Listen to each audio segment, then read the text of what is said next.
Assalamualaikum warahmatullahi wabarakatuh. Apa kabar kalian semua? Semoga dalam keadaan yang sehat dan berbahagia. Kembali lagi di pelajaran bahasa Indonesia khusus untuk kelas 8.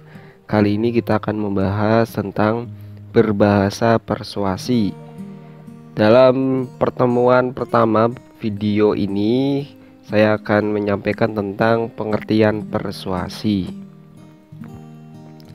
Tujuan pembelajaran kita yaitu siswa diharapkan mampu menelaah saran, ajakan, dan pertimbangan atas permasalahan aktual dari teks persuasi yang didengar dan dibaca.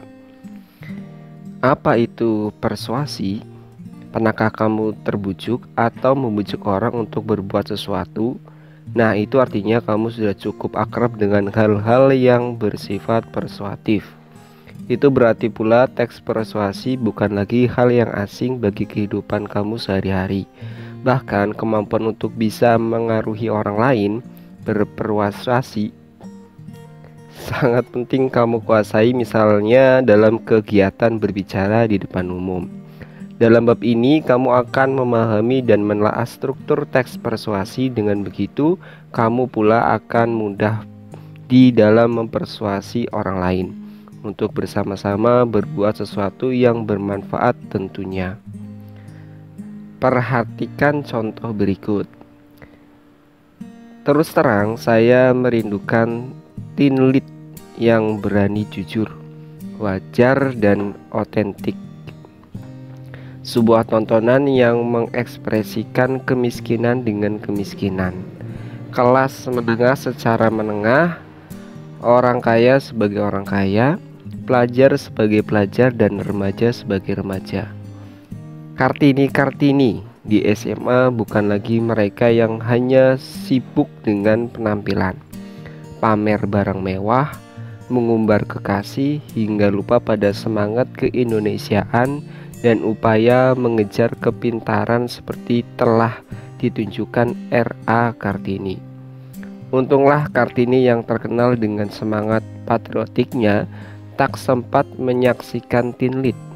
Saya tak tega menyaksikan air matanya menitik. Secara tidak langsung, teks tersebut menyampaikan ajakan kepada pembaca.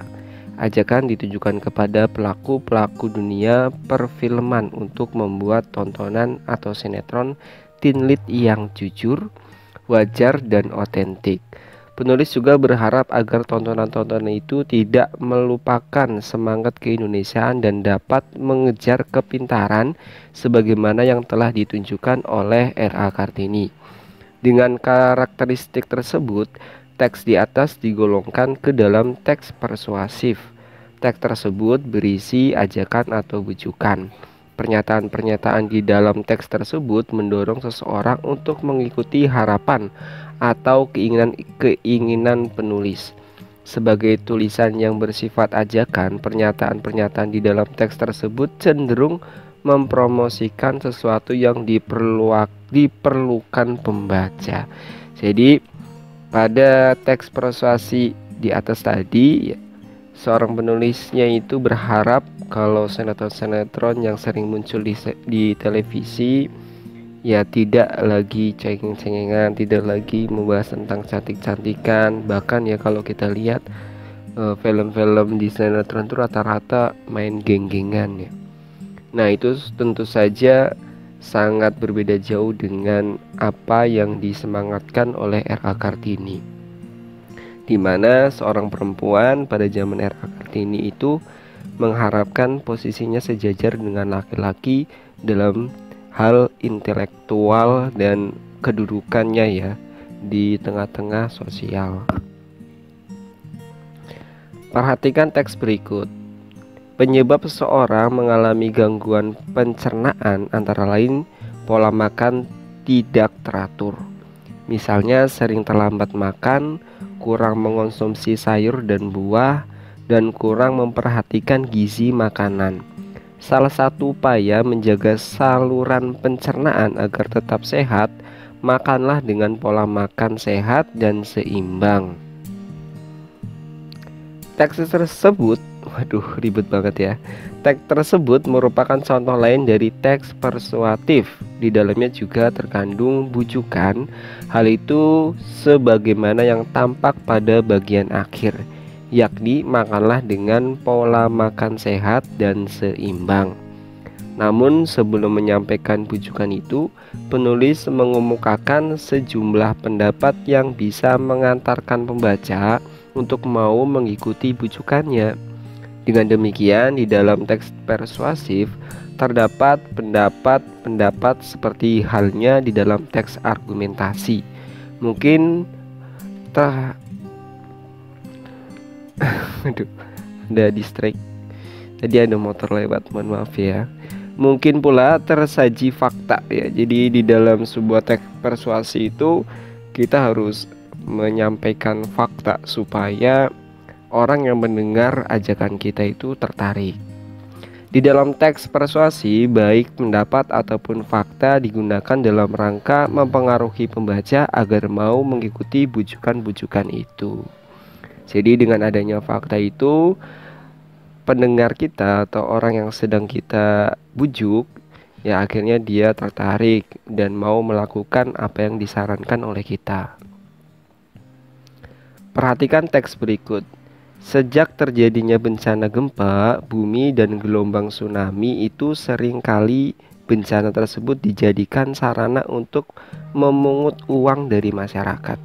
Banyak organisasi atas kelompok orang tak bertanggung jawab meminta sumbangan untuk korban bencana tersebut. Mereka beroperasi di atas bus kota, lampu merah dan pinggir-pinggir jalan lainnya yang mengatasnamakan dinas sosial. Oleh karena itu, masyarakat harus berhati-hati terhadap ulah oknum tersebut. Kami, organisasi sosial peduli kasih, tidak pernah meminta sumbangan dengan cara-cara seperti itu. Teks tersebut juga menyampaikan bujukan atau imbauan. Perhatikanlah kalimat terakhir teks tersebut. Penulis mengimbau masyarakat untuk berhati-hati terhadap ulah oknum yang meminta sumbangan dengan mengatasnamakan korban bencana alam.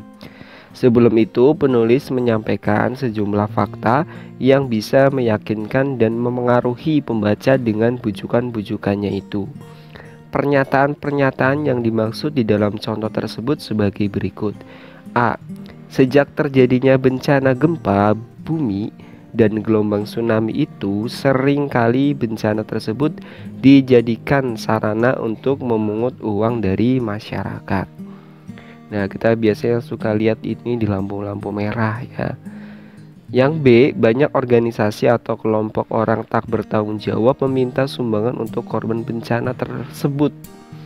Jadi banyak pula oknum yang memanfaatkan hal tersebut untuk mencari keuntungannya dengan mengatasnamakan korban. Yang C, mereka beroperasi di atas bus kota, lampu merah, dan pinggir-pinggir jalan lainnya yang mengatasnamakan dinas sosial. Di samping menggunakan fakta, penulis dapat pula menggunakan pendapat para ahli, juga menggunakan cara lainnya yang sekiranya dapat memperkuat ajakan atau imbauannya itu. Nah, jadi saat kita memberikan himbauan atau ajakan harus disertai dengan fakta atau hal-hal yang konkret yang bisa memperkuat saran atau ajakan kita. Selanjutnya, isi dari persuasi yaitu antara lain ada argumentasi, fakta, ajakan. Nah, jadi di dalam isi teks persuasi ini memuat argumentasi. Argumentasi ini pendapat-pendapat kamu tentang sesuatu. Kemudian fakta. Fakta adalah hal-hal yang nyata, hal-hal yang menjadikan data di dalam teks persuasi.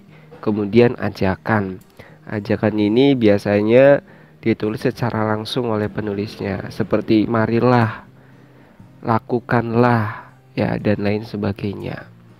Kesimpulannya adalah persuasi seringkali kita dapatkan dalam kehidupan sehari-hari. Teks persuasi adalah teks yang bersifat mengajak seseorang untuk melakukan sesuatu. Persuasi berisi memuat argumentasi, fakta, dan ajakan. Tentunya disampaikan secara sopan dan santun.